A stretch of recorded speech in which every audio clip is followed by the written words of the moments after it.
వేదిక మీద ఉన్నటువంటి పెద్దలందరికీ కూడా మరి మల్లికార్జున గారికి చంద్రబాబు అన్న గారికి అలాగే నల్మాస్ కాంతయ్య సోదరులకి వేదిక ముందున్నటువంటి రాష్ట్ర కార్యవర్గానికి అందరికీ కూడా నమస్సుమాంజలు తెలియజేస్తూ మొత్తానికి 10 ఏళ్ల తర్వాత ఎన్నికల డంకా మోగింది సంతోషించి అందరం కూడా ఎవరు పోటీ చేస్తారనేది ముఖ్యం కాదు.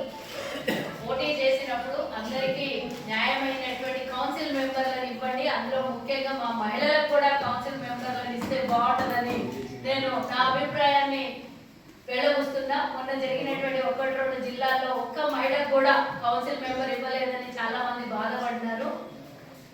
ఆ సందర్భం ఇక్కడ రావద్దు. ఎందుకంటే మేము కూడా గతంలో అందరం చాలా మంది పనిచేసినటువంటి మాజీ అధ్యక్షురాలు ఉన్నారు, రాష్ట్ర కార్యవర్గాల్లో పనిచేసినటువంటి వాళ్ళు ఉన్నారు. వారి జిల్లాకి వారి ప్రాధాన్యతను కలిగించండి, మహిళలకు కూడా సమాన స్థానం కలిగించండి అని సందర్భంగా కోరుతున్నాను.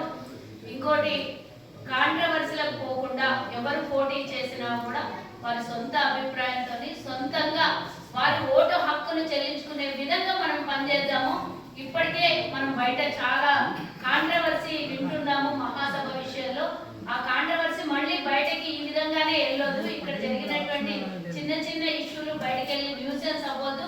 మహాసభ అనేది ఒక మాతృ సంస్థ, రాష్ట్రానికి వైశ్యులకు ముఖ్యంగా ఒక తల్లి పాత్ర పోషిస్తున్నటువంటి మహాసభ. దీనికి మనం ఇందాక చెప్పుకున్నట్టు వేదిక మీద ఉన్నటువంటి పెద్దలందరూ కూడా రాష్ట్రంలో ప్రభుత్వంలో పనిచేసిన వాళ్ళు చాలా మంది ఉన్నారు అని చెప్పడంలో ఇంకొక ముఖ్యమైనటువంటి మహానుభావులు రోషయ్య గారు మహాసభ అధ్యక్షులుగా ఉండి రాష్ట్రానికి ముఖ్యమంత్రిగా చేసినటువంటి సంస్థ ఇది.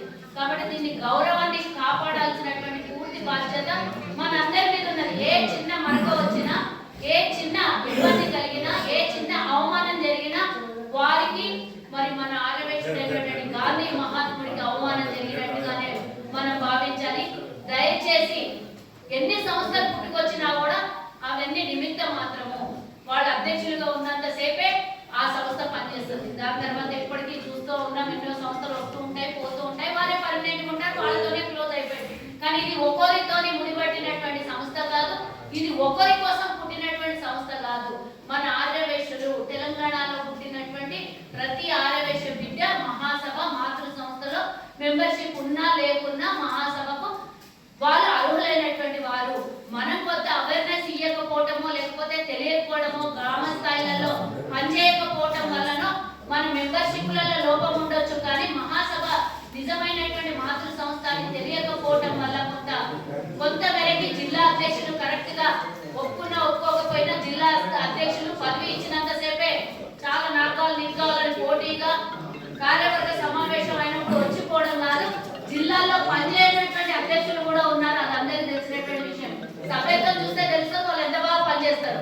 కొన్ని జిల్లాలలో 100లలో సభ్యత్వాలు ఉన్నాయి ఇప్పటికి కూడా అంటే మనం పనిచేయకపోవడం. ఎవరో సభ్యత్వం లేదు అని అంటే అది లోపం ఆ జిల్లా అధ్యక్షుడు, ఆర్యవేశులకు కాదు. కాబట్టి మన ఆర్యవేశులందరికీ మాట్లాడే హక్కున్నది, మన ఆర్యవేశులకు అందరికీ ప్రశ్నించే హక్కున్నది. ఇది కేవలం దీని మీదనే హక్కున్నది. వేరే సంస్థలపై మాట్లాడమంటే మాట్లాడదు, వేరే సంస్థలలో ప్రశ్నించమంటే ప్రశ్నించదు. దీనికి ఉన్నటువంటి హక్కు, అదే ప్రత్యేకత, మహాసభకు ఉన్నటువంటి ప్రత్యేకత. కాబట్టి అమరావతి లక్ష్మీనారాయణ గారు ఇందాకనే ఎన్నికల శంకారావం మోగించారు. కాబట్టి మార్చిలో జరిగే ఎన్నికలకు మనం అందరం కూడా సంసిద్ధమైన ఎవరు పోటీ చేసినా న్యాయబద్ధంగా, ఇందాక శ్రావణ అన్నాడు, ఉపేంద్ర అన్నారు, ఇంకెవరెవరో పోటీ చేస్తారు. ఎవరు పోటీ చేసినా అభ్యంతరం ఏం లేదు కదా. మనకు గెలిపించుకునే సత్తా మన దగ్గర ఉన్నప్పుడు అలాంటి భయం ఏం లేదు. ఎవరు నిలబడ్డా కూడా దీనికి అర్హత ఉన్న వాళ్ళే. దయచేసి బయటకు వెళ్ళి కాంట్రవర్సీలు వద్దు. ఇప్పటికే చాలా అవమానాల్ని, చాలా పరువుని తీసుకున్నాం. మనం ఇంకతోనైనా ఆపేసి వచ్చే ఎన్నికల్లో మనం అందరం కూడా ఎవరిని ఎన్నికించుకోవాలంటే మీకు ఇష్టం ఉన్న వాళ్ళే ఓటేస్తారు. ఏమన్నంటే జబర్దస్తిగా అయితే ఓటు ఎవరికి వేయరు కదా. ఇది ప్రజాస్వామ్యబద్ధమైనటువంటి ఎన్నికలుగా జరగాలి.